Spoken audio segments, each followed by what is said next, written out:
Elle s'imaginait être devenue une reine simplement parce qu'elle se faisait appeler la femme de mon mari.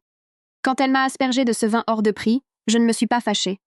J'ai seulement souri froidement et j'ai appelé le véritable propriétaire du restaurant, mon propre mari, pour qu'il vienne ramasser les déchets que sa nouvelle épouse avait laissés. L'air dans la salle de conférence, au 45e étage d'un immense gratte-ciel à la Défense, semblait bien plus froid que ce qu'indiquait le thermostat. Et ce n'était pas à cause de la climatisation, mais plutôt du silence glacial que j'avais instauré. J'étais assise en bout de table, face à ce long plateau d'acajou poli, fixant le directeur marketing. Il venait de terminer sa présentation. Son visage était pâle, une goutte de sueur froide roulait sur sa tempe. Il attendait ma réaction. Tout comme les 10 autres membres du conseil d'administration qui retenaient leur souffle. Il savait qui j'étais. Il savait que dans cet immeuble, au sein de la holding qui gérait des dizaines de restaurants, d'élite et de propriétés immobilières commerciales dans tout le pays, c'était moi la loi. Je n'ai pas parlé tout de suite. J'ai laissé le silence planer, étouffant lentement leur assurance. Mes mains, arborant une manucure impeccable et dépourvues de toute bague tape à l'œil, ont tourné la page du dossier qu'on venait de me remettre. J'ai lu chaque ligne, chaque chiffre et chaque hypothèse, absurde à une vitesse qui les rendait encore plus nerveux. Mes yeux se sont arrêtés sur la page 12. Les prévisions de retour sur investissement. Quelle plaisanterie. D'un mouvement lent mais ferme, j'ai refermé l'épais dossier. Le bruit a résonné dans la pièce plongée dans un silence de mort. J'ai regardé ce pauvre type droit dans les yeux. Je n'avais pas besoin de crier. Celui qui détient le pouvoir n'a jamais besoin de hausser la voix. Je lui ai demandé s'il était vraiment diplômé des Échecs Paris ou s'il avait simplement acheté son diplôme sur Internet, car les chiffres qu'il présentait étaient une insulte à notre intelligence. Sans regarder mes notes, je lui ai expliqué avec une précision chirurgicale que la croissance de 5% promise pour le deuxième trimestre était mathématiquement impossible, vu l'état actuel du marché. À moins, bien sûr, qu'il n'ait eu l'intention de blanchir de l'argent. J'ai disséqué ses arguments un par un, détruisant en moins de 5 minutes les fondations d'une présentation qu'il avait probablement mis des semaines à préparer. Il n'y avait aucune émotion dans ma voix, seulement des faits tranchants et douloureux. L'homme a commencé à bégayer, cherchant une excuse, mais j'ai levé un doigt, lui ordonnant de se taire. Je lui ai dit de sortir, de tout recommencer cette nuit, sinon sa lettre de démission ferait mieux d'être sur mon bureau dès demain matin. Il a acquiescé nerveusement, a rassemblé ses affaires d'une main tremblante et a fui la pièce comme s'il était poursuivi par des démons. Les autres membres du conseil ont baissé la tête, faisant semblant d'être absorbés par leurs iPads, terrifiés à l'idée d'être la prochaine cible. La réunion était terminée. Je me suis levée, j'ai ajusté mon blazer noir à la coupe impeccable et je suis sortie sans un regard en arrière. Mon assistante personnelle, une femme d'un certain âge, incroyablement efficace, nommée Diane, m'attendait déjà dans le couloir avec une tablette affichant mon emploi du temps. Elle a marché à mes côtés jusqu'à mon bureau d'angle, où tout l'horizon de Paris s'étalait à mes pieds. C'était mon monde, un monde où l'émotion est une faiblesse et où la logique est reine. En entrant dans mon bureau, je me suis enfoncée dans mon fauteuil de cuir confortable. Sur le mur à ma gauche était accroché un immense tableau abstrait qui avait coûté assez cher pour s'offrir un bel hôtel particulier à Neuilly-sur-Seine. En face, il y avait une photo de mon mariage. Nous y semblions le couple le plus heureux du monde. Mon mari, Jean-Christophe, avec ce sourire charmant qui pourrait faire fondre n'importe quelle femme, et moi avec un demi-sourire un peu retenu. Les gens de l'extérieur voyaient cette photo comme un symbole de réussite, la fusion de deux forces puissantes. Mais pour moi, ce n'était qu'un contrat commercial encadré d'or. J'ai soupiré longuement, massant mes tempes légèrement douloureuses. Être le cerveau de cet empire commercial était épuisant, surtout quand votre mari agissait plus comme une mascotte que comme un partenaire. Jean-Christophe avait du charme, c'est certain. Il savait parler avec élégance, nouer les bons contacts. Et son visage se vendait parfaitement dans les magazines de mode. C'était exactement pour cela que je le laissais occuper le fauteuil de PDG. C'était lui qui posait pour les caméras. Il coupait les rubans rouges et serrait la main des investisseurs, mais tout le monde à cet étage connaissait la vérité. Le dernier mot me revenait toujours. Je détenais 60% des parts de la société. Techniquement et légalement, j'étais la patronne de mon propre mari. Diane a posé une pile de rapports mensuels de nos restaurants sur le bureau. Je lui ai demandé un café noir, sans sucre, avant même qu'elle ne quitte la pièce. Mes yeux ont commencé à parcourir les finances de notre projet phare, l'Écrin d'Or, dans le Marais. C'était le joyau de notre empire. Un endroit où les banquiers d'affaires et les célébrités dépensaient des sommes exorbitantes pour de minuscules portions de haute gastronomie. D'habitude, leur rapport était impeccable. Mais aujourd'hui, quelque chose a attiré mon attention. Mon intuition pour les affaires, affûtée pendant 20 ans, ne me trompait jamais. Il y avait une étrange anomalie dans la colonne des frais d'exploitation. Une hausse significative des frais de représentation et des ingrédients importés avait été enregistrée, totalement disproportionnée par rapport au volume des ventes du mois. J'ai pris une calculatrice et j'ai refait les pourcentages. La différence n'était pas énorme pour une entreprise de notre envergure. Peut-être le prix de quelques voitures de luxe, mais pour moi, Chaque euro qui sortait sans justification claire était un vol. J'ai commencé à faire défiler les reçus numériques, des achats excessifs de vin millésimés, des commandes de roses de Hollande importées tous les 2 jours. Des heures supplémentaires payées à une employée dont le nom n'était apparu sur la liste de paie qu'il y a 2 mois. Nom, Chloé. Poste, serveuse junior. Depuis quand une serveuse junior gagne-t-elle autant en heures supplémentaires qu'un maître d'hôtel? Et depuis quand un restaurant a-t-il besoin de commander des roses de luxe pour les faire livrer non pas sur place, mais dans un appartement de prestige du 8e arrondissement, qui, je le savais parfaitement, était l'un des investissements immobiliers de mon mari? Un sourire cynique s'est dessiné sur mes lèvres. C'est donc comme ça. Le vieux jeu recommençait. Mon mari et moi avions un accord très clair. Nous ne nous étions pas mariés par passion, mais par ambition mutuelle. Avec le temps, quand la passion, si tant est qu'elle ait existé, s'est estompée pour laisser place à la routine, nous avons passé un pacte tacite. Il pouvait s'amuser, il pouvait jouer avec des jeunes filles aveuglées par son charisme et son argent, à condition de respecter 2 règles fondamentales. Premièrement, ne jamais m'embarrasser en public. Deuxièmement, ne jamais interférer avec les affaires et les finances de l'entreprise. Pendant des années, il avait été assez malin pour couvrir ses traces. Il savait que je m'en moquais, tant qu'il rentrait à l'heure pour les galas importants, et qu'il ne rapportait aucune maladie à la maison. Mais cette fois, il a été négligent. Il a commencé à mélanger ses plaisirs personnels avec mes opérations commerciales.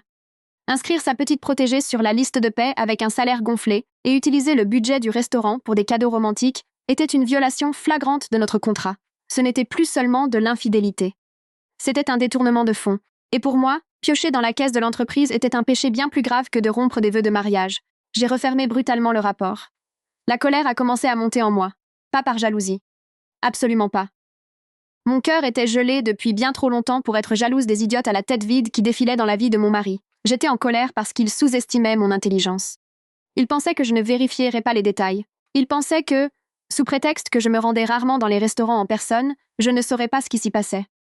J'ai fait pivoter mon fauteuil vers la fenêtre panoramique. Le ciel du soir sur Paris commençait à virer au pourpre. D'ici, la ville semblait si agitée et chaotique, tout comme ma vie domestique. J'ai pris mon téléphone, hésitant à l'appeler à l'instant même pour lui dire exactement ce que je pensais de sa stupidité. Mais non, c'était trop facile, trop inélégant. Si je piquais une crise maintenant, il nierait, trouverait 1000 excuses et cacherait simplement sa petite souris ailleurs. J'avais besoin d'une meilleure stratégie. Je devais voir de mes propres yeux les dégâts qu'il avait causés à mon meilleur restaurant. Je devais découvrir qui était cette Chloé et quelle influence elle avait sur mon mari pour qu'il ose ruiner mon bilan comptable pour elle. Mes pensées ont dérivé vers le passé, vers l'époque où j'avais bâti cette entreprise de toutes pièces. Je travaillais 18 heures par jour, sacrifiant ma jeunesse et ma vie sociale pour construire cet empire. Jean-Christophe est arrivé plus tard, apportant ses relations et son joli visage. Mais c'est moi qui ai posé chaque brique de cette fondation. Je ne laisserai personne, ni mon mari, ni sa petite protégée, détruire ce que j'avais construit à la sueur de mon front. Diane est entrée avec le café. J'ai pris une gorgée de ce liquide noir et épais, laissant l'amertume réveiller mes sens. Un plan a commencé à germer dans mon esprit. Demain, je n'irai pas au bureau. Demain, je mènerai une inspection surprise, mais pas en tant qu'actionnaire majoritaire arrivant en Maybach avec ses gardes du corps. J'irai comme une cliente ordinaire. Je voulais voir le vrai visage de ce restaurant, sans ce masque de servilité qu'ils affichent quand ils savent que le patron est là. Je verrai par moi-même quel genre d'investissement mon mari y protégeait. Et s'il se confirmait que cette fille nuisait à mes affaires, je ne me contenterai pas de l'écarter. Je ferai en sorte qu'elle regrette de s'être un jour mêlée de ce qui m'appartenait. J'ai regardé à nouveau la photo de mariage. Le sourire de mon mari me paraissait maintenant d'une irritation insupportable. « Profites-en tant que tu le peux, mon chéri », ai-je murmuré doucement à la photographie. « Parce que bientôt, tu vas apprendre. » Sur cet échiquier, la reine est la pièce la plus redoutable, et tu n'es qu'un roi dont les mouvements sont sévèrement limités. J'ai débarrassé mon bureau de ces documents. C'était assez pour aujourd'hui. Je devais rentrer chez moi, me reposer et me préparer pour la performance de demain. Parce que demain, la reine allait descendre de son trône pour sortir les poubelles. Ma berline noire a glissé sans bruit à travers les grandes grilles en fer forgé, remontant l'allée spacieuse de notre domaine de Saint-Cloud, où le paysage était entretenu avec une précision militaire. Pas une seule mauvaise herbe n'osait pousser dans mon jardin.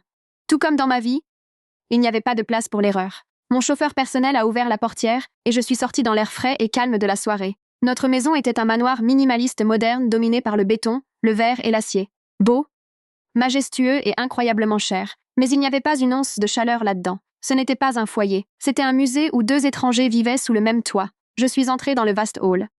Le sol en marbre reflétait ma silhouette. La gouvernante s'est immédiatement approchée, a pris mon sac et m'a proposé un verre. J'ai poliment décliné et demandé « Est-ce que Jean-Christophe est déjà rentré ?» Elle m'a répondu que mon mari m'attendait dans la salle à manger. J'ai hoché la tête et je suis montée me rafraîchir avant de jouer le deuxième acte de ma journée.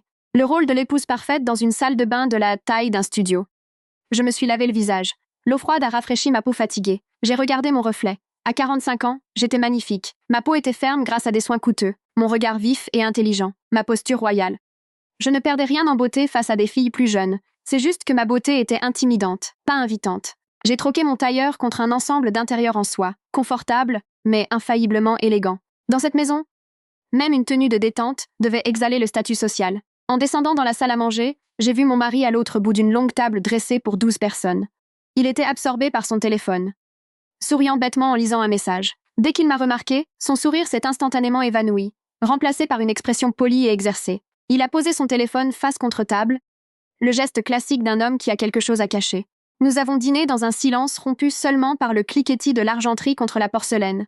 Le dîner se composait de pâtes de crabe royales d'Alaska et d'asperges grillées, parfaitement préparées par notre chef privé. C'était délicieux, mais mon appétit avait disparu après avoir examiné ces rapports. J'ai lentement décortiqué le crabe, observant l'homme en face de moi. Il était visiblement nerveux. Il avait enlevé sa veste, et les boutons du haut de sa chemise étaient défaits. Il était beau, je l'admettais.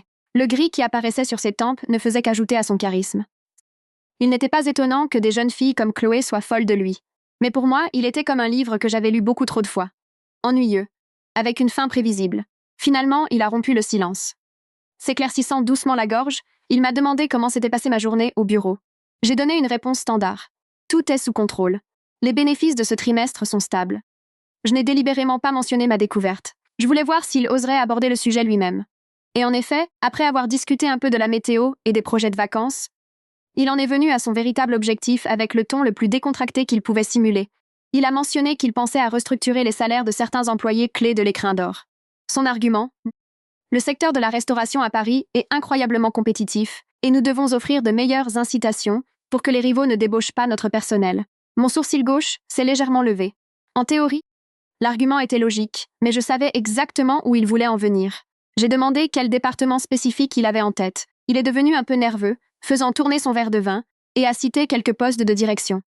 Puis, il a rapidement glissé une proposition visant à augmenter le plafond salarial pour le personnel de salle exceptionnelle, en particulier ceux qui ont le potentiel de devenir le visage du restaurant.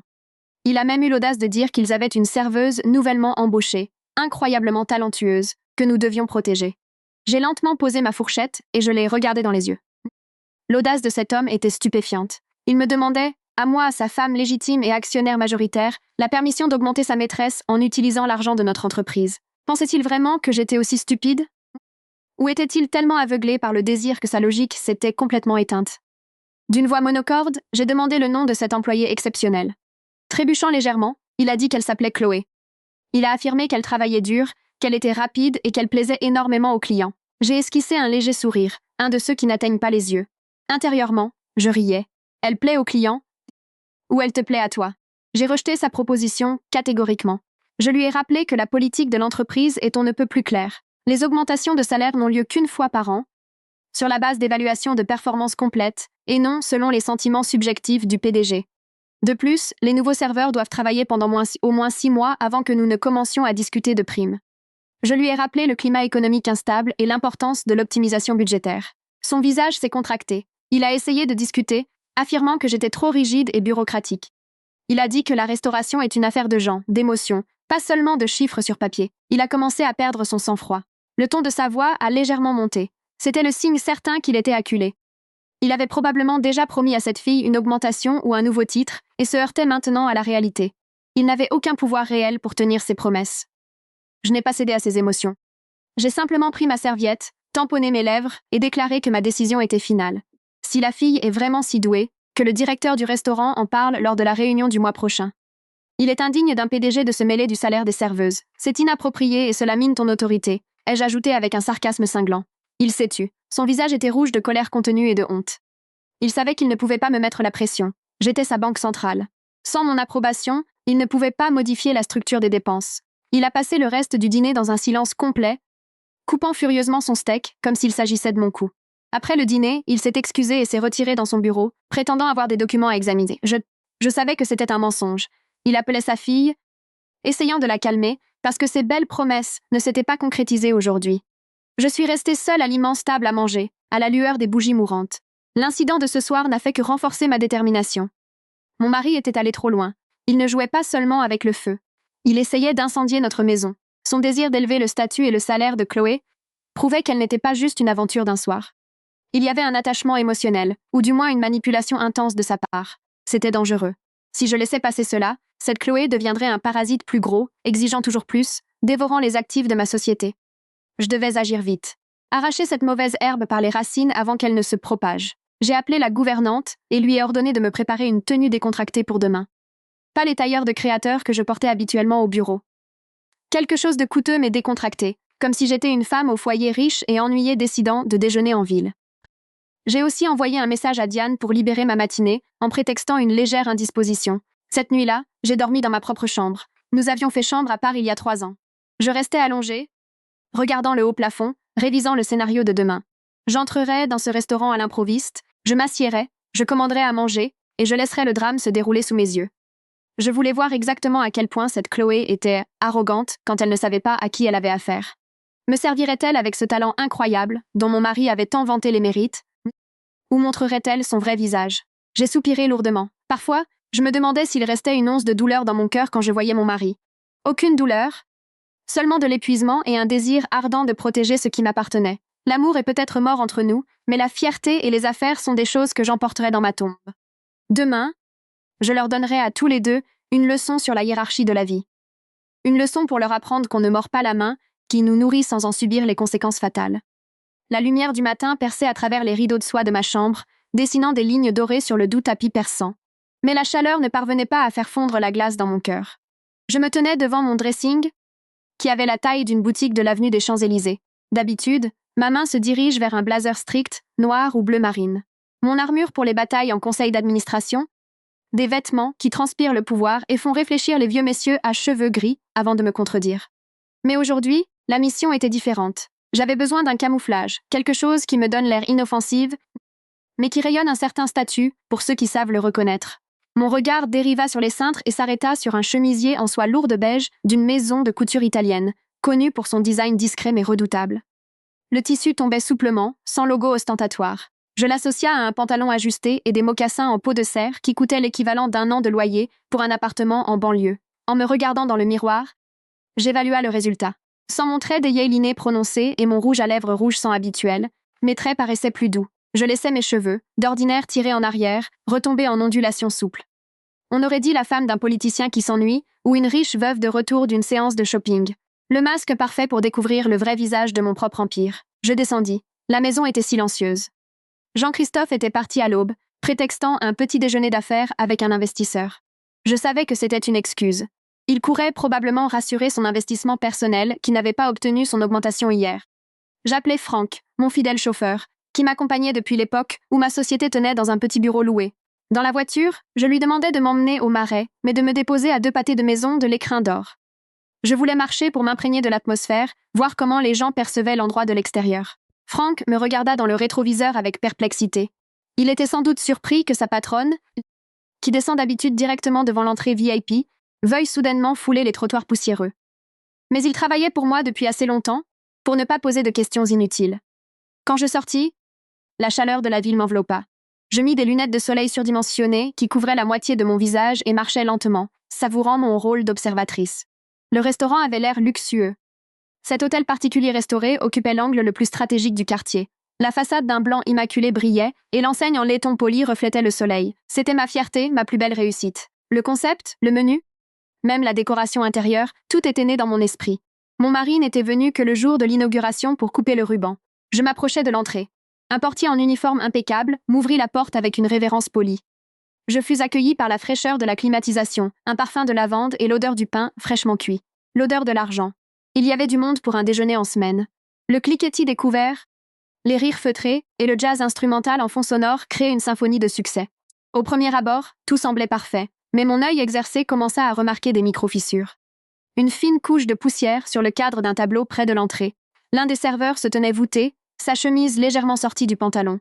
L'hôtesse à l'accueil était plongée dans ses commérages avec une collègue, gloussant et laissant le téléphone sonner 3 fois avant de répondre. Débroutile pour la plupart des gens, mais pour moi, les symptômes d'une maladie. La discipline se relâchait. Je m'approchai du comptoir. La fille finit par me remarquer après avoir accroché. Son sourire était mielleux, mais son regard ailleurs. Elle me demanda si j'avais une réservation. Je fis signe que non.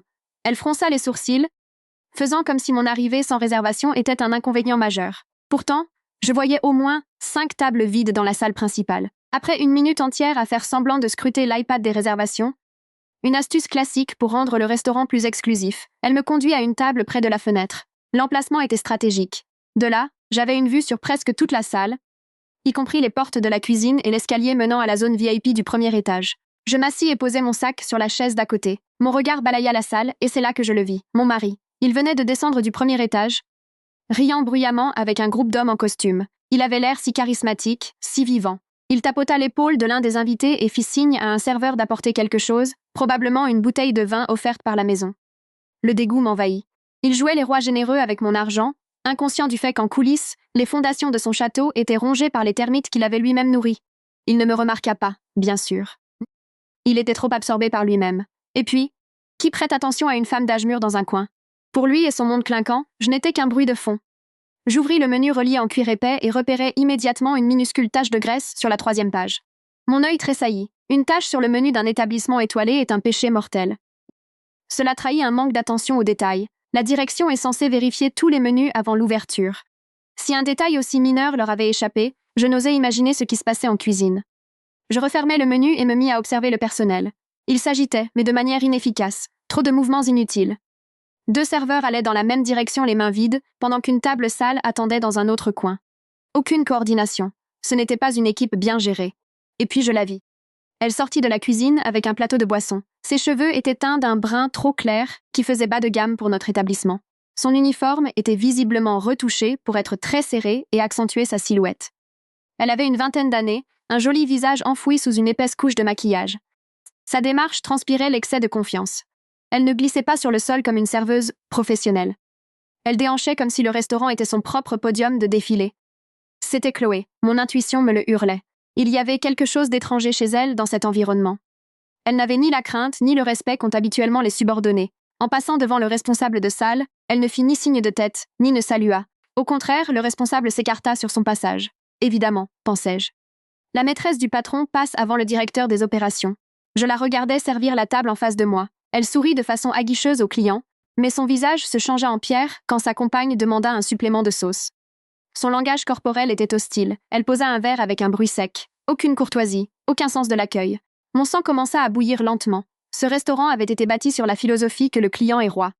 Chaque plat est une œuvre d'art et chaque interaction doit être une expérience exceptionnelle. Et cette fille, avec sa pure arrogance, détruisait ma réputation en quelques secondes. Et mon mari encourageait cela. Pire encore, il voulait lui donner une augmentation.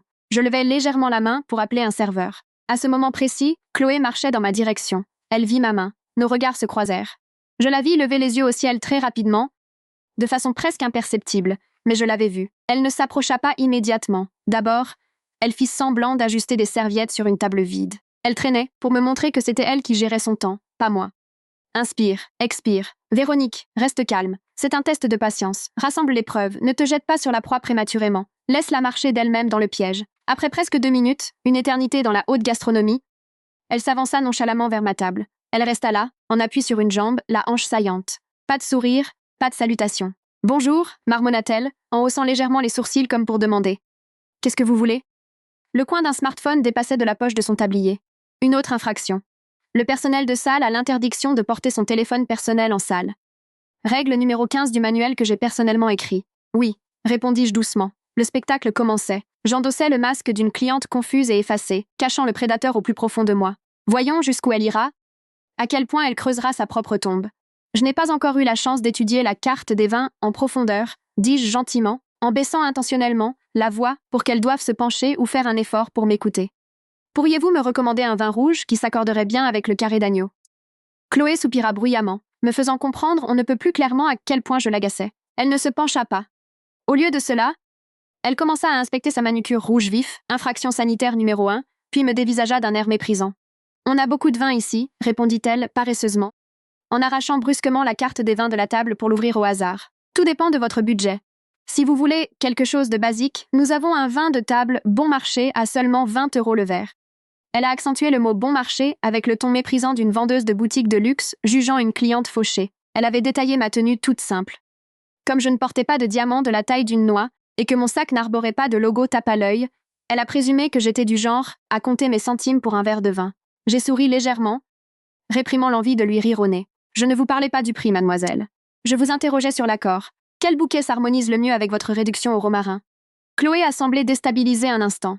De toute évidence, ses connaissances sur les produits étaient nulles. Dans un restaurant de ce standing, un serveur doit normalement suivre une formation intensive de 2 semaines sur l'œnogastronomie avant d'être autorisé en salle. Le fait qu'elle se tienne là, l'esprit vide, prouvait qu'elle avait contourné toutes les règles grâce à la protection de mon mari. Le rouge, évidemment, a-t-elle lâché, tentant de masquer son ignorance par de l'agressivité. Elle a pointé un doigt vers une page au hasard. Le Cabernet Sauvignon, c'est notre meilleure vente. Les gens riches le prennent d'habitude. Encore une fois, l'argument des gens riches comme unique critère de qualité. C'est un Cabernet très jeune. Ai-je corrigé calmement en jetant un œil au millésime. L'acidité sera trop forte pour une marinade aussi riche. Que diriez-vous du Merlot à la page suivante? Le Château Pétrus. En entendant le nom de ce vin célèbre et hors de prix, les yeux de Chloé se sont légèrement agrandis. Elle m'a de nouveau toisé, réévaluant la situation. Elle s'est probablement dit que je bluffais ou que je rêvais de boire un vin qui coûtait autant que son argent de poche mensuel. C'est très cher, madame. Elle a ricané, ne cachant plus sa moquerie, et a croisé les bras sur sa poitrine. Une posture fermée, hostile. Vous êtes sûre d'avoir les moyens? On ne le sert pas au verre, à la bouteille seulement. Ne soyez pas surprise en voyant l'addition, et ne nous faites pas une scène à la caisse tout à l'heure. Mon pouls s'est accéléré, non pas de colère, mais de pure stupéfaction. Une insolence totale et sans filtre. Elle se sentait si en sécurité, si intouchable, qu'elle en avait oublié que son métier était de servir. Elle ne me voyait pas comme une cliente qui apporte du profit au restaurant et paie son salaire. J'étais une gêne, quelqu'un d'inférieur. C'était ironique. Quand on sait que c'est ma main qui signait son chèque chaque mois. Je pense que je devrais pouvoir me l'offrir, ai-je dit calmement, en la regardant droit dans les yeux. Apportez-moi une bouteille, et s'il vous plaît. Assurez-vous que la température de service soit exactement de 16 degrés. Ne le glacez pas trop. Chloé a ricané. Ouais, c'est ça. Quelle tarée, a-t-elle marmonné entre ses dents en se détournant. Elle pensait que je ne l'entendrais pas. Mon ouïe est parfaite, ma chérie, et ma mémoire encore meilleure. Elle s'est dirigée vers le bar en dandinant excessivement des hanches. Je l'ai vu parler au barman, désignant ma table en riant. Le jeune barman, mal à l'aise, s'est contenté de hocher la tête nerveusement. Chloé était clairement la petite reine, ici, une reine de pacotille dont le pouvoir était emprunté à un roi trop faible. En attendant la commande, j'ai de nouveau balayé la salle du regard. À une autre table, un serveur expérimenté expliquait le menu avec une courtoisie irréprochable à un couple de personnes âgées. Il y a de l'espoir, ai-je pensé. Toutes les pommes du panier ne sont pas pourries. Je dois juste jeter la mauvaise avant qu'elle n'infecte les autres. Le problème, c'est que le jardinier lui-même protège la pomme gâtée. 10 minutes ont passé. C'était beaucoup trop long pour le service du vin. J'ai aperçu Chloé en pleine discussion avec un commis près des portes de la cuisine. Elle riait aux éclats, brisant l'atmosphère élégante de la salle. Elle se moquait éperdument qu'une cliente attende. Enfin, elle s'est approchée nonchalamment avec la bouteille de Merlot et un verre en cristal. Elle a posé brutalement le verre sur la table. Le bruit du verre frappant le marbre m'a fait tressaillir. Si ce pied de verre se cassait, le remplacement coûtait 200 €. Elle a commencé à ouvrir la bouteille de façon totalement incorrecte, manquant de peu d'émietter le bouchon. Puis, sans même me proposer de goûter, une procédure obligatoire pour un vin de cette classe, elle a commencé à verser le vin. Elle a rempli le verre presque jusqu'au bord. C'était une insulte à l'art culinaire. On ne remplit jamais un verre de vin rouge à ras-bord. Il a besoin d'espace pour respirer. Voilà. A-t-elle lâché en se retournant pour partir? Attendez, ai-je lancé? Elle s'est arrêtée et s'est retournée avec un air d'agacement extrême. Quoi encore? Je n'en ai pas mis assez? Vous n'avez pas décanté le vin, ai-je dit d'un ton égal. Un millésime de cet âge nécessite un carafage d'au moins 20 minutes pour que le dépôt se sépare et que les arômes se libèrent. Et vous avez trop rempli le verre. Ce n'est pas du jus de pomme dans une cafétéria. Le visage de Chloé s'est empourpré. Pas de honte, mais de fureur. Son ego était blessé. Elle se faisait donner des leçons par quelqu'un qu'elle jugeait inférieur. Elle a fait un pas vers ma table, envahissant mon espace personnel. Écoutez-moi bien, a-t-elle sifflé avec venin. C'est moi qui travaille ici et je suis fatiguée. N'essayez pas de faire l'intelligente avec moi. Si vous voulez boire selon vos propres règles, faites-le chez vous dans votre cuisine. On est débordé. Là, arrêtez de vous plaindre. J'ai posé mes mains sur la table, croisant mes doigts. Le service est l'essence même de ce métier. Chloé, ai-je dit, en utilisant délibérément le prénom sur son badge de travers. Et votre ignorance fait honte à la direction du restaurant. Qui vous a formé? Cette question a été le déclencheur. Le visage de la fille s'est tordu de haine pure. Se sentant menacée comme un animal acculé, elle est passée à l'attaque. Ne mêlez pas la direction à ça. A-t-elle crié assez fort pour que les clients des tables voisines tournent la tête? Vous n'avez aucune idée de qui je suis. Vous croyez que parce que vous avez commandé une bouteille, l'endroit vous appartient? Je peux appeler la sécurité et vous faire expulser pour harcèlement. M'expulser? Ai-je demandé, ma moquerie étant désormais manifeste. Sur quel motif? Parce que j'exige le service pour lequel je paie. Parce que vous êtes une bourgeoise capricieuse, a-t-elle hurlé, perdant tout contrôle. Elle a saisi la bouteille ouverte sur la table. Ses mains tremblaient de rage, bande de minables fauchés. Vous gagnez un peu d'argent et soudain vous croyez pouvoir claquer des doigts devant tout le monde. Juste pour que vous sachiez, mon mari.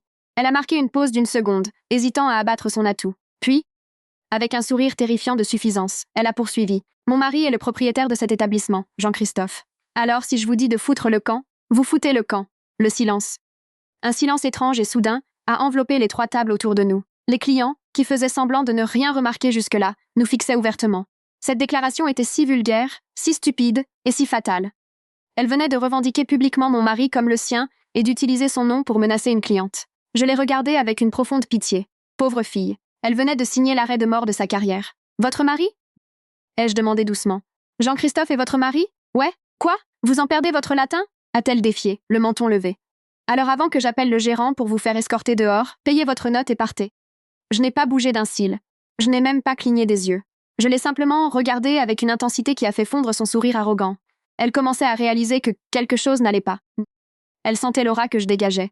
Cette aura qui faisait trembler les directeurs financiers transperçait maintenant mes vêtements modestes. Ce malaise l'a rendue maladroite. Elle a voulu prouver sa domination, mettre un point final à la situation. Sa main, serrant le goulot de la bouteille de Merlot, a eu un mouvement brusque. « Sortez !» a-t-elle aboyé en frappant la bouteille contre la table. Mais, que ce soit à cause de ses mains moites ou par pure malveillance, la bouteille a trop basculé. Le liquide rouge épais a jailli, s'échappant du goulot comme du sang frais, directement sur ma poitrine. Froid, humide, collant. En un instant, mon coûteux chemisier en soie beige est devenu bordeaux foncé. Le vin a été absorbé rapidement, coulant sur mon pantalon et formant une flaque sur le sol. L'odeur âcre de l'alcool m'est montée au nez. Tout le restaurant a eu un hoquet de surprise. Quelque part, une fourchette est tombée au sol. Le temps a semblé s'arrêter. Chloé restait pétrifiée, les yeux écarquillés, réalisant ce qui venait de se passer. Pendant une fraction de seconde, la peur a traversé son regard. Mais ses mécanismes de défense ont repris le dessus. Elle ne s'est pas excusée. Elle a fait un pas en arrière, a pris un visage de victime et a hurlé. « Vous voyez, vous m'avez poussé! Regardez! Vous avez tout renversé et ça coûte cher. » Je suis restée immobile au milieu du chaos. Le vin coulait de mon menton. Une personne normale aurait commencé à crier, à insulter, à pleurer ou à se battre. Pas moi. J'ai ressenti un calme glacial incroyable. C'était le casus belli, la justification de la guerre que je cherchais. Elle me l'avait servi sur un plateau d'argent. Je n'avais plus besoin de faire semblant. La pièce de théâtre était terminée. D'un mouvement lent et délibéré, j'ai pris la serviette en lin sur mes genoux et j'ai soigneusement tamponné mon visage, essuyant les gouttes de vin comme s'il s'agissait de simple poussière. J'ai levé les yeux vers Chloé. Elle était pâle, mais essayait toujours de paraître agressive. J'ai esquissé un sourire glacial, le sourire qui sent le sang. Ma main a glissé dans mon sac et j'ai sorti mon téléphone. Sans regarder l'écran, j'ai appuyé sur la touche d'appel rapide numéro 1. Chloé a froncé les sourcils. Qui diable appelez-vous? La police? Allez-y. Jean-Christophe me protégera. La sonnerie s'est arrêtée à la 2e tonalité. J'ai activé le haut-parleur et posé le téléphone sur la table tachée de vin. Allô, chérie. La voix de Jean-Christophe était nette, enjouée, avec cette fausse affection qui flottait constamment entre nous. Le visage de Chloé est devenu blanc comme un linge. Elle a reconnu la voix. Bien sûr qu'elle l'a reconnue. C'était la voix de son mari. Je me suis penchée légèrement en avant, fixant les pupilles tremblantes de Chloé, et j'ai parlé dans le micro d'un ton plat et terrifiant. Jean-Christophe, descends au rez-de-chaussée tout de suite. Ta nouvelle épouse, pleine d'enthousiasme, vient de m'arroser avec une bouteille de Merlot hors de prix. Il semble qu'elle se méprenne sur l'identité du véritable propriétaire de cet immeuble. Le bruit du raccrochage a résonné dans le haut-parleur avant qu'un silence de mort n'envahisse l'écrin d'or. C'était un silence pesant, comme si tout l'oxygène avait été aspiré de la pièce. Le jazz, qui semblait si léger auparavant, paraissait maintenant grotesque et déplacé. Des dizaines de paires d'yeux fixaient notre table. Les clients en oubliaient de manger. Les fourchettes restaient suspendues en l'air. Chloé restait pétrifiée sur place. Son teint est passé radicalement du pourpre de la colère à une pâleur cadavérique. Elle a regardé le téléphone, puis moi, avec un mélange d'incrédulité et d'horreur montante, mais elle était encore dans le déni. Les gens ont une capacité stupéfiante à se mentir à eux-mêmes quand la réalité est trop terrifiante. Est-ce un enregistrement? Sa voix tremblait, se raccrochant à son dernier espoir. Elle a laissé échapper un rire forcé, purement hystérique. Mais oui, bien sûr. Un enregistrement, une application de canular. Tu crois que tu vas me faire peur avec une voix de Jean-Christophe générée par intelligence artificielle? Je n'ai pas répondu. Je n'en avais pas besoin. Je me suis redressée, laissant le vin collant sécher sur ma peau. L'inconfort était réel, froid et dégoûtant, mais je l'ai ignoré. En affaires, Le gagnant est celui qui peut endurer la douleur le plus longtemps sans ciller. J'ai calmement versé le reste du vin dans mon verre, regardant le liquide rubis tourbillonner. Attends encore 10 secondes, me suis-je dit. Pour moi, plus que pour elle. Et pile au bon moment. Depuis l'escalier en bois au fond de la salle est venu le son de pas précipités. Ce n'étaient pas des foulées calmes et autoritaires. C'était la course paniquée et trébuchante du désespoir pur. Le bruit s'est amplifié. À toute allure, Jean-Christophe a déboulé sur le palier. Son apparence était loin du PDG impeccable que j'avais vu 10 minutes plus tôt. Sa cravate était de travers, ses cheveux ébouriffés comme s'il se les était arrachés de panique, et son visage. Oh, son visage était un chef-d'œuvre de terreur pure. Une sueur froide brillait sur son front. Ses yeux parcouraient frénétiquement la salle, cherchant la source de la catastrophe. Quand son regard s'est posé sur ma table, j'ai vu l'instant précis où son âme a quitté son corps. Il m'a vu, trempé de vin, mon expression plus froide que la glace de l'Arctique. Puis il a vu Chloé tenant la bouteille. L'image lui a tout dit sans un seul mot. Jean-Christophe. Le cri de Chloé a brisé la tension. L'imbécile, croyant que la cavalerie était arrivée, a couru vers lui. Une arrogance factice est revenue sur son visage, mêlée à une moue pleurnicharde répugnante. « Chérie, Dieu merci tu es là !» a-t-elle déclaré d'une voix forte pour que tout le monde entende leur intimité. Elle a saisi son bras contracté. « Regarde cette folle. Elle entre, se croit tout permis, se plaint de tout, puis utilise une application pour imiter ta voix. Mets-la dehors, chérie. Elle me rend dingue. » Jean-Christophe ne bougeait pas. Il regardait Chloé comme si elle était une extraterrestre, puis il m'a regardé. J'ai légèrement levé mon verre vers lui. Un toast dégoulinant de menaces. « Lâche-moi » a sifflé Jean-Christophe. Sa voix était basse, mais assez forte pour que ceux assis près des escaliers l'entendent. Chloé a froncé les sourcils. « Quoi? Jean-Christophe, tu es sourd? Cette vieille. Lâche mon bras, idiote !» a aboyé Jean-Christophe, faisant sursauter Chloé qui a lâché prise. Il a repoussé sa main brutalement, comme s'il craignait d'attraper la lèpre. Chloé a trébuché. Ses yeux se sont agrandis sous le choc. Elle n'avait jamais vu ce côté de Jean-Christophe, le côté d'un lâche essayant de sauver sa propre peau. Jean-Christophe ne lui prêtait plus attention. Il a presque couru, trébuchant vers ma table. Il a ignoré les regards perplexes de son personnel. Il a ignoré les murmures des clients qui filmaient déjà tout avec leur téléphone. Il s'est précipité vers moi et a fait quelque chose qui a fait tomber la mâchoire de Chloé jusqu'au sol. Il s'est incliné profondément, dans une posture de soumission absolue. « Véronique » a haleté Jean-Christophe, cherchant son souffle. « Chérie. » « Mon Dieu, que s'est-il passé? Pourquoi? Pourquoi es-tu couverte de vin? » Il a tendu la main, voulant toucher mon épaule, essuyer la tache ou simplement vérifier que j'étais réelle. Mais je me suis légèrement reculée. Mon regard noir a figé sa main en l'air. « Ne me touche pas » ai-je dit calmement. Ma voix était sereine, contrastant violemment avec le chaos environnant. « Tes mains sont-elles sales, Jean-Christophe? » Aussi sales que la gestion de ton restaurant aujourd'hui? Il a dégluti avec difficulté, a jeté un regard en arrière vers Chloé, qui se tenait toujours près de l'escalier comme une statue, et m'a regardé à nouveau. « Véronique? » C'est un malentendu. Je vais tout expliquer. Chloé est nouvelle. Elle ne connaît probablement pas nos standards. Nos standards? Je l'ai coupé net. Je me suis levée lentement.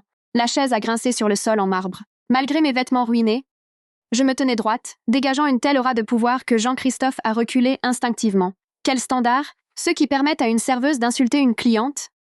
Ceux qui laissent le personnel verser le vin comme des malpropres? Et le plus intéressant, les standards qui permettent à une employée de bas étage d'appeler le propriétaire du restaurant son mari et de menacer les clients de les mettre sur liste noire. Les mots ont frappé Jean-Christophe comme une gifle physique.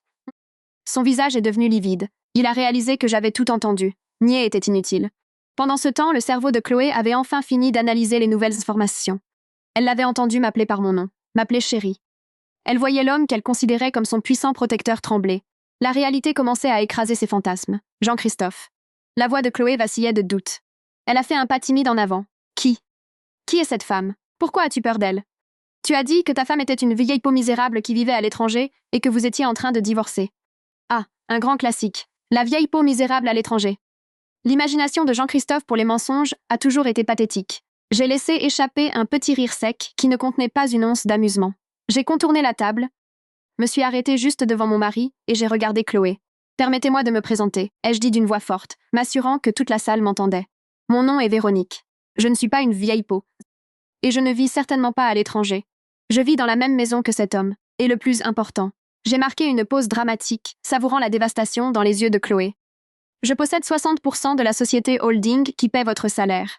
Cet immeuble, cette table, cette bouteille de vin que vous avez renversée, et même cet uniforme que vous avez fait ajuster pour séduire mon mari, tout cela m'appartient. » La mâchoire de Chloé s'est décrochée, ses jambes se sont dérobées.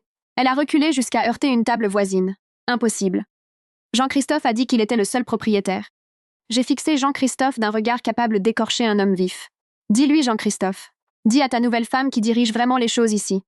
Dis-lui d'où vient l'argent pour ces sacs de créateurs que tu lui as achetés. Jean-Christophe tremblait. La sueur coulait sur son visage. Il était pris au piège. D'un côté, la jeune maîtresse à qui il avait menti. De l'autre, l'épouse légale qui détenait les clés du coffre et de tout son avenir. Le choix était évident. Bien que douloureux pour son ego. Véronique est ma femme légitime, a dit Jean-Christophe à voix basse, fixant ses chaussures coûteuses. C'est elle. C'est elle la présidente du conseil d'administration. Plus fort, ai-je ordonné. Jean-Christophe a tressailli, a levé les yeux et a regardé Chloé avec un air à la fois désolé et accusateur. C'est ma femme, Chloé. Véronique possède tout. Je ne suis que le PDG. Tu es contente maintenant? Ce cri a tout détruit. Chloé a couvert sa bouche de sa main. Des larmes ont coulé de ses yeux, faisant couler son mascara. Son rêve de devenir une grande dame riche. D'épouser un millionnaire et de vivre dans le luxe sans travailler s'est brisé en 1000 morceaux sur le sol en marbre froid du restaurant. J'ai observé la scène avec une satisfaction glaciale. Mais ce n'était pas fini. Une confession ne suffisait pas. Il fallait une punition. Excellent, ai-je dit calmement. J'ai ramassé une serviette propre et j'ai essuyé mes mains. Maintenant que nous avons clarifié l'arbre généalogique et la structure de l'entreprise, parlons des conséquences. J'ai tourné mon regard vers le directeur du restaurant, Vincent, qui s'était caché derrière un pilier tout ce temps. Directeur, ici. L'homme s'approcha en tremblant. Il n'était pas moins pâle que Jean-Christophe. Oui. Mademoiselle Véronique, je vous présente mes excuses. Je ne savais pas. Silence. Je l'ai coupé. Je m'occuperai de vous plus tard. Votre incapacité à contrôler le personnel est la cause de ce désordre. Mais pour l'instant, je veux que Jean-Christophe nettoie les déchets qu'il a traînés ici. Je me suis retournée vers mon mari. Mon regard exigeait une obéissance absolue. Tu l'as fait entrer par la porte arrière, Jean-Christophe. Tu as falsifié ses qualifications. Tu lui as donné de faux espoirs. Alors maintenant, j'ai désigné la sortie. Tu dois la jeter dehors. Renvoie-la tout de suite. Jean-Christophe m'a regardé avec des yeux écarquillés. Véronique, s'il te plaît, ne faisons pas ça ici. Parlons-en au bureau. Ici. Ma voix a tranché comme du verre. Elle m'a humiliée publiquement sur mon territoire. Elle aura son retour de bâton publiquement. Fais-le. Ou demain matin, je convoquerai une assemblée générale extraordinaire des actionnaires et nous réexaminerons ton poste de PDG. Tu sais que je détiens la majorité des parts. Tu sais que je le ferai. La menace était réelle. Jean-Christophe savait que je ne bluffais jamais en affaires. Perdre le siège de PDG signifiait tout perdre. Le statut, l'argent, l'accès au luxe. Il n'avait pas le choix. Jean-Christophe s'est lentement tourné vers Chloé. Il avait le dos voûté. Le poids de la défaite l'écrasait. Chloé le regardait avec une lueur d'espoir faiblissante, priant pour que cet homme ait au moins un brin de courage pour la défendre.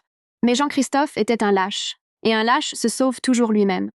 L'air dans l'écrin d'or est devenu encore plus lourd. Personne ne faisait de bruit. Même les chefs jetaient un coup d'œil depuis les portes de la cuisine, observant la chute de la collègue qui se pavanait comme une reine. Chloé.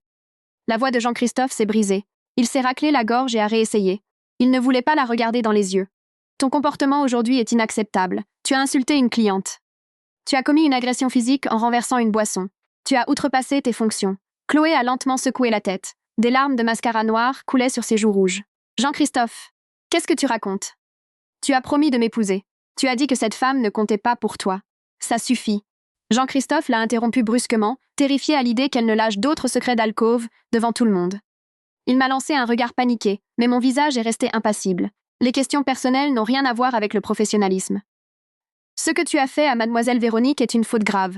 Jean-Christophe a serré les poings. J'ai vu les veines saillir sur son cou. Il était en train de tuer une partie de lui-même, celle qui aimait l'adoration de cette jeune fille. À partir de cette seconde, a-t-il continué plus fort, forçant sa voix à paraître ferme, tu es renvoyé. Rassemble tes affaires et quitte ces lieux immédiatement. Le mot immédiatement a résonné dans la salle. Chloé a tressailli, comme si elle avait reçu une gifle. Elle a ouvert la bouche pour hurler, mais aucun son n'est sorti. Ses jambes ont lâché et elle s'est effondrée sur le sol. Un spectacle pathétique. La fille qui, il y a 10 minutes, me défiait avec arrogance était maintenant recroquevillée par terre comme une poupée brisée jetée par son propriétaire. Espèce de salaud, s'est-elle écriée amèrement. Menteur, tu t'es juste servi de moi. Jean-Christophe s'est détourné, incapable de la regarder. Il m'a regardé d'un air suppliant, cherchant une approbation. Un signe qu'il avait bien accompli sa tâche. C'est fait, Véronique. Je l'ai fait. Laisse le gérant s'occuper du reste. Pas encore, ai-je répondu froidement. Les yeux de Jean-Christophe se sont écarquillés. Mais quoi d'autre? Elle est renvoyée. Je suis passée devant mon mari, et j'ai surplombé Chloé, qui sanglotait par terre. Je ne ressentais aucune pitié. L'empathie est une marchandise trop coûteuse pour être gaspillée avec quelqu'un qui a essayé de vous détruire. Elle n'était pas une victime innocente. Elle profitait activement du pouvoir tant qu'elle l'avait.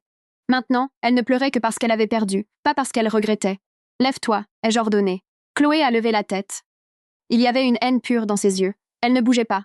J'ai fait un signe de tête au chef de la sécurité, qui se tenait déjà prêt. Aidez-la à se lever. 2 vigiles costauds ont forcé Chloé à se mettre debout. Je l'ai regardée droit dans les yeux. Écoute-moi bien, ma petite. Tu penses probablement qu'il s'agit juste d'un licenciement. Tu penses pouvoir aller chercher un emploi au restaurant d'en face, Et recommencer ton petit cinéma? Mais tu te trompes. J'ai ressorti mon téléphone et j'ai rapidement tapé un message à mon assistant. Je viens d'envoyer des instructions au siège social, ai-je dit brièvement en lui montrant l'écran. Ton nom? Ta photo et les images de vidéosurveillance de l'incident d'aujourd'hui seront envoyées à l'Association des restaurateurs et à tous les grands groupes hôteliers du pays dans l'heure qui suit. Nous avons une liste noire commune. Et avec mon influence, je garantis qu'aucun établissement décent dans cette ville ou dans cette région n'acceptera ton CV. Pas comme serveuse, pas comme plongeuse, rien du tout. Les yeux de Chloé se sont écarquillés au maximum. Elle a suffoqué. Être renvoyée était une chose. Être inscrite sur une liste noire dans toute la profession était une condamnation à mort pour sa carrière. Vous ne pouvez pas faire ça, a-t-elle hurlé de façon hystérique, essayant de se dégager des gardes. C'est une violation de mes droits. Je vais vous poursuivre. Poursuivez-moi, ai-je répondu sans ciller. Mon avocat facture plus cher de l'heure que ce que vous gagnerez dans toute votre vie. Essayez donc. Je me ferai un plaisir de déposer une contre-plainte pour diffamation, agression physique et destruction de propriété. Je me suis penchée un peu plus près, baissant la voix pour un murmure que seul elle et Jean-Christophe pouvaient entendre. C'est ma dernière leçon pour toi. Ne joue jamais dans une ligue dont tu ne comprends pas les règles. Tu as essayé de devenir reine en séduisant le roi. Mais tu as oublié que c'est moi qui possède l'échiquier. J'ai fait un geste de la main aux agents de sécurité. Escortez-la par l'entrée principale, et assurez-vous qu'elle n'emporte rien qui ne lui appartient pas. Chloé a hurlé alors qu'elle était traînée vers la sortie. Elle a maudit Jean-Christophe. Elle m'a maudite. Elle a maudit le monde entier. Sa voix ne s'est éteinte que lorsque les massives portes vitrées se sont refermées sur elle pour toujours. Le silence est redescendu sur la salle une fois de plus, cette fois teinté d'une peur épaisse. Je me suis tournée vers le personnel. Leur visage était blanc comme de la craie. Ils venaient d'assister à une exécution publique. Vous tous, ma voix a résonné, calme mais impérieuse. Ce que vous avez vu aujourd'hui est un exemple de ce qui arrive quand les standards ne sont pas respectés. Je ne tolérerai aucune insolence, aucun manque de professionnalisme ni aucun népotisme dans mon entreprise. J'ai déplacé mon regard vers le gérant tremblant. Vincent, nettoyez ce désordre. Changez la nappe, passez la serpillière et assurez-vous que chaque client reçoive aujourd'hui un dessert gratuit en guise d'excuse pour le désagrément. Et demain à 9h, un rapport d'évaluation des performances pour tout le personnel devra être sur mon bureau. Si je trouve ne serait-ce qu'une seule autre embauche népotique incompétente, votre lettre de démission suivra la sienne. Oui, mademoiselle Véronique, c'est compris, a bafouillé le gérant, pâle comme la mort. L'atmosphère a commencé à se détendre lentement, le personnel s'activait avec une efficacité sans précédent. Poussé par une peur productive, les clients ont recommencé à chuchoter, mais cette fois avec admiration plutôt qu'avec moquerie. J'ai attrapé mon sac, miraculeusement épargné par le vin. J'étais collante, je sentais l'alcool et j'étais épuisée, mais profondément satisfaite. J'ai regardé Jean-Christophe, qui se tenait toujours là comme une statue. Il semblait brisé. D'un seul coup, il avait perdu sa maîtresse, sa fierté et le respect de ses subordonnés. Rentrons à la maison, ai-je lancé, sans même le regarder. Véronique. Il a essayé de me reprendre le bras, mais je suis passée juste devant lui vers la sortie. Ne te méprends pas, Jean-Christophe, ai-je dit par-dessus mon épaule, le laissant traîner derrière moi comme un chien battu. Nous rentrons à la maison, mais pas pour nous réconcilier. Nous rentrons parce que j'ai besoin de prendre une douche. Et toi? Tu as beaucoup d'explications à me donner avant que je décide si tu es encore digne de siéger dans le fauteuil de PDG. En sortant du restaurant, j'ai plissé les yeux sous le soleil éclatant. Dans la voiture, je me suis adossée au siège et j'ai fermé les yeux. Jean-Christophe était assis à côté de moi dans un silence total, n'osant pas émettre un son. Il savait que la véritable tempête ne commencerait qu'à la maison. Et cette fois, il n'avait pas de parapluie. Le trajet du Marais vers Saint-Cloud donnait l'impression de voyager entre deux fuseaux horaires différents. Dans l'habitacle insonorisé de la Mercedes Maybach, le silence n'était pas seulement l'absence de son. C'était une entité étouffante. Franck conduisait avec une concentration exagérée, n'osant pas jeter un coup d'œil dans le rétroviseur. La tache de merlot sur mon chemisier avait séché, devenant raide et collante. L'odeur du vin cher fermenté se mêlait à celle de l'échec. Jean-Christophe était assis aussi loin que possible de moi. Il faisait défiler l'écran de son téléphone, sans réfléchir, soupirant lourdement et de façon instable. Il ressemblait à un condamné à mort en route vers l'échafaud. Quand la voiture s'est arrêtée devant la maison, je n'ai pas attendu que Franck m'ouvre la porte. Je suis sortie moi-même, marchant fermement vers l'entrée. Dans mon bureau. Tout de suite, ai-je lancé par-dessus mon épaule. Nous avons traversé le salon au pull et nous nous sommes dirigés vers l'aile ouest où se trouvait mon bureau privé. C'était mon sanctuaire. Des boiseries en chêne sombre, des bibliothèques du sol au plafond et un imposant bureau en acajou. C'était là que je décidais du sort de contrat à plusieurs milliards. Et c'était là que j'allais juger mon mari. Je suis entrée et je suis allée directement au minibar. Je me suis versé un verre d'eau glacée, je l'ai bu d'un trait pour chasser l'amertume, et je me suis tournée vers Jean-Christophe, qui s'agitait nerveusement près de la porte. « Assieds-toi. » J'ai désigné le siège des invités. Il s'est assis sur le bord, anxieux, se tordant les mains. « Véronique, je... » Il a essayé de commencer, mais je l'ai coupé. « Wyatt. » Je suis passée derrière le bureau et je me suis assise dans mon fauteuil de direction, le dominant de toute ma hauteur. J'ai sorti un dossier vide que j'utilisais d'habitude pour prendre des notes, mais pour lui, n'importe lequel de mes documents pouvait être une demande de divorce. Nous avions un accord, Jean-Christophe. J'ai commencé d'un ton calme. Article 4. Tu te souviens du principe? Il a hoché la tête. Oui, je peux avoir une vie privée tant que je ne t'embarrasse pas publiquement et que je ne touche pas aux finances de l'entreprise. Exactement. Et aujourd'hui, tu as spectaculairement violé les deux clauses. Tu ne t'es pas contenté de m'embarrasser. Tu as laissé ta maîtresse me doucher de vin dans mon propre restaurant, devant des clients. Tu l'as laissé se cacher derrière ton nom. Et concernant les finances, tu as essayé d'augmenter son salaire en utilisant le budget de l'entreprise pour financer ses exigences. Juridiquement, c'est un détournement de fonds, un vol. Jean-Christophe a rougi. Je ne voulais pas, Véronique. J'ai cédé à mes émotions. Chloé, elle était différente. J'ai ri cyniquement. Différente parce qu'elle est jeune, parce qu'elle a flatté ton ego fragile et t'a fait te sentir comme un vrai roi plutôt qu'un mari fantoche. Il a tressailli. Je ne suis pas un pantin, a-t-il lâché, une pathétique étincelle de fierté s'allumant en lui. Je travaille. Je construis l'image. J'amadoue les politiciens. Tu penses que c'est facile de sourire devant les caméras tous les jours quand ta propre femme te regarde comme un stagiaire. Chloé m'a fait me sentir utile. Elle m'admirait. Elle admirait ton portefeuille, espèce d'idiot. J'ai hurlé, frappant le bureau si fort qu'il a sursauté. Tu penses qu'une fille de 22 ans est attirée par les rides autour de tes yeux? Elle a vu ta Maybach, ta Rolex et ton titre. Et quand elle a réalisé que tu n'avais aucun pouvoir réel, tu as vu sa réaction toi-même. Elle ne t'a pas défendu. Elle t'a blâmé. Mes mots l'ont frappé en plein visage. L'illusion s'est effondrée. Il s'est affalé et a enfoui son visage dans ses mains. Je suis un idiot, a-t-il chuchoté. Quel idiot fini. D'accord, ai-je déclaré froidement. Et ton idiotie m'a coûté cher. La réputation de l'écrin d'or est ternie. Demain, ce sera partout dans la presse, People, et sur les réseaux sociaux. Je pourrais divorcer de toi dès maintenant, Jean-Christophe. Selon notre contrat de mariage, tu sortiras de cette maison avec rien d'autre que les vêtements que tu portes. Il a relevé brusquement la tête. La terreur de la pauvreté se lisait dans ses yeux. Véronique, je t'en supplie. Je ferai tout ce que tu diras. Ne divorce pas de moi. Cette entreprise, cette vie, c'est tout ce que j'ai. Un spectacle pathétique. L'homme que Forbes saluait comme un PDG à succès rampait à mes pieds. Je ne divorcerai pas de toi, ai-je dit après une longue pause. L'espoir a brillé dans ses yeux. Pas par amour, mais par soulagement. Les divorces coûtent cher et sont sales. Le cours des actions chute, les investisseurs paniquent. Je ne laisserai pas mon empire vaciller juste parce que tu n'as pas pu garder ta braguette fermée. Mais il y a un prix à payer. N'importe quoi. Il a hoché la tête frénétiquement. À partir de demain, tes pouvoirs de PDG sont gelés. Tu es réaffecté au rôle de directeur de l'image de marque. Ton travail consiste à sourire lors des galas de charité. Tu n'auras aucune autorité de signature financière supérieure à 10 000 €. Chaque décision passe par moi. Mais Véronique, c'est m'émasculer professionnellement. Tu t'es émasculé toi-même quand tu as laissé une serveuse s'essuyer les pieds sur le prestige de l'entreprise. Ai-je rétorqué. Et demain, tu publieras un communiqué de presse. Tu déclareras que l'incident est le résultat d'une dépression nerveuse d'une employée instable. Aucune mention de liaison. Maintenant, sors, dors dans la chambre d'amis. La porte de ma chambre t'est fermée. Il s'est levé lentement. Au seuil de la porte, il s'est retourné. Véronique, m'as-tu seulement respecté un jour? Autrefois, il y a longtemps, quand tu avais tes propres ambitions. Mais tu as tué ce respect maintes et maintes fois en choisissant la facilité.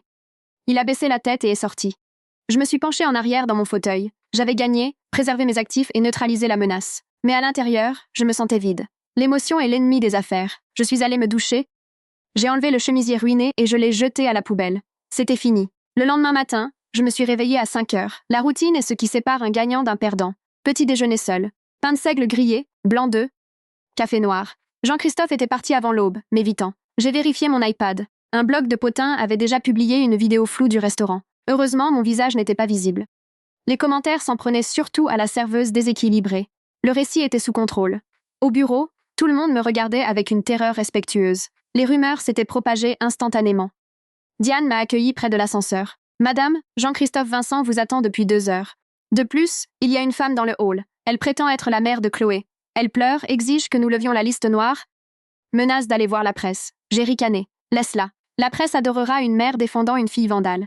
Si elle n'est pas partie dans 5 minutes, appelez la police. Faites entrer Vincent. » Le directeur est entré, le visage gris. « Je ne vous licencie pas aujourd'hui, Vincent. » J'ai commencé, et il a failli s'effondrer de soulagement. Mais n'oubliez pas, votre loyauté appartient désormais aux standards de l'entreprise, pas à Jean-Christophe. Un seul autre de ses protégés et vous êtes dehors. Retournez au travail. Cet après-midi-là, lors de la réunion du conseil d'administration, j'ai officiellement dépouillé Jean-Christophe de son pouvoir, annonçant une nouvelle restructuration d'entreprise où il servirait uniquement de visage public. Il est resté assis en silence. Tout le monde comprenait qui était la vraie patronne. Plus tard, Pénélope, la plus grande pipelette du 16e arrondissement, m'a appelé. Véronique, ma chérie, j'ai vu la vidéo. J'ai magistralement tourné l'histoire. Chloé était une harceleuse folle qui regardait trop de feuilletons, obsédée par mon mari trop gentil. J'ai dû la remettre à sa place. En 1 heure, l'élite parisienne jasait sur la serveuse dérangée et ma main de fer. Réputation sauvée. Mais ce soir-là, une enveloppe vierge est apparue sur mon bureau. À l'intérieur se trouvaient des photographies. Jean-Christophe et Chloé en vacances dans l'appartement du 8e arrondissement. Les dates estampillées remontaient à 2 ans. 2 ans. Il avait dit que c'était une aventure de quelques mois. Et au fond de l'enveloppe se trouvait une échographie de l'hôpital américain. Patiente Chloé, datée d'il y a 2 semaines. Mon monde s'est effondré. Un enfant hors mariage était une menace directe pour mon patrimoine. Selon la loi, l'enfant était un héritier de la part de Jean-Christophe. Et pour optimiser les impôts, plusieurs de mes propriétés et des participations mineures étaient au nom de Jean-Christophe. Franck, faites demi-tour. J'ai ordonné au chauffeur d'aller au cabinet de Howard Klein. 1 heure plus tard, mon avocat fixait l'échographie. Cela change tout, Véronique. Si c'est son enfant, il a des droits de succession et il est redevable d'une pension alimentaire massive. Ses actifs sont à moi. Faites en sorte que Jean-Christophe me cède tous les biens immobiliers et les parts minoritaires dès ce soir. Utilisez sa peur et sa culpabilité liées à l'incident du restaurant. Ensuite, nous le mettons à la porte. Quand je suis rentrée à la maison, j'ai trouvé Jean-Christophe en train de se verser un verre de scotch. J'ai jeté les photos et l'échographie sur le bureau. Il est devenu blanc comme un linge. Véronique, je peux expliquer.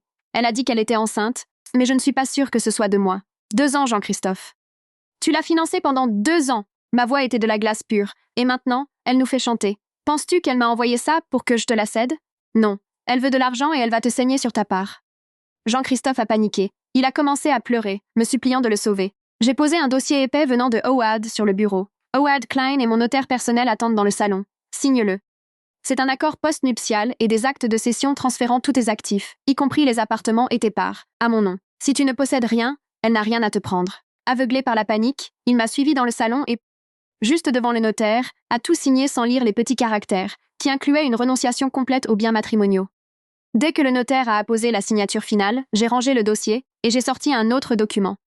Les papiers du divorce. Et maintenant, sors. Tes valises sont déjà dans ta voiture. Véronique, mais et l'entreprise? Nous avions un accord. L'entreprise est en sécurité. J'ai tapoté le dossier contenant les actes, et je n'ai plus besoin de toi. Je te laisserai l'appartement où tu l'as sauté. Va là-bas, élève le gamin, et profite de la vie, sans mes cartes de crédit. Le lendemain matin, la maison était vide. J'ai rencontré un détective privé. L'échographie est réelle. Madame Véronique, a-t-il dit. Mais ce n'était pas un accident. Elle a délibérément arrêté la pilule il y a 6 mois, tout en lui disant qu'elle la prenait toujours. De plus, elle travaillait auparavant dans des boîtes de nuit d'où elle a été licenciée pour vol. Nous avons intercepté un message audio où elle se vante auprès d'une amie d'avoir percé les préservatifs pour tomber enceinte et piéger votre mari pour son argent. Parfait, ai-je répondu. Je me suis assise dans mon bureau, savourant la vue sur Paris. Mon téléphone a sonné. Un message d'un numéro inconnu. Merci de l'avoir mis à la porte. Il est tout à moi maintenant. Nous allons être heureux avec notre bébé, et toi, tu vas mourir seule avec ton argent. Vieille peau. Chloé. J'ai eu un sourire en coin et j'ai tapé une réponse. Profite bien. Pour ton information, hier soir, Jean-Christophe a signé un accord post-nuptial me cédant tous ses biens, ses actions et ses postes de PDG. Il n'a plus un centime à son nom. L'appartement dans lequel tu te trouves en ce moment est sous hypothèque. Les mensualités s'élèvent à 20 000 €, payables le 1er du mois. Il est au chômage et tu es sur liste noire dans tout le secteur de l'hôtellerie à Paris. J'espère que votre amour épique suffira à payer les factures et les couches. Bonne chance. J'ai appuyé sur envoyer. Le message est passé en vue. La bulle d'écriture est apparue, puis a disparu. Elle est réapparue, puis a de nouveau disparu. Elle paniquait. Elle a enfin compris qu'elle avait piégé un homme ruiné. J'ai bloqué le numéro et je me suis servi un verre de cabernet. Il fait toujours froid quand on est seul au sommet, mais la vue d'ici est magnifique. Et plus personne n'osera jamais renverser du vin sur mon chemisier.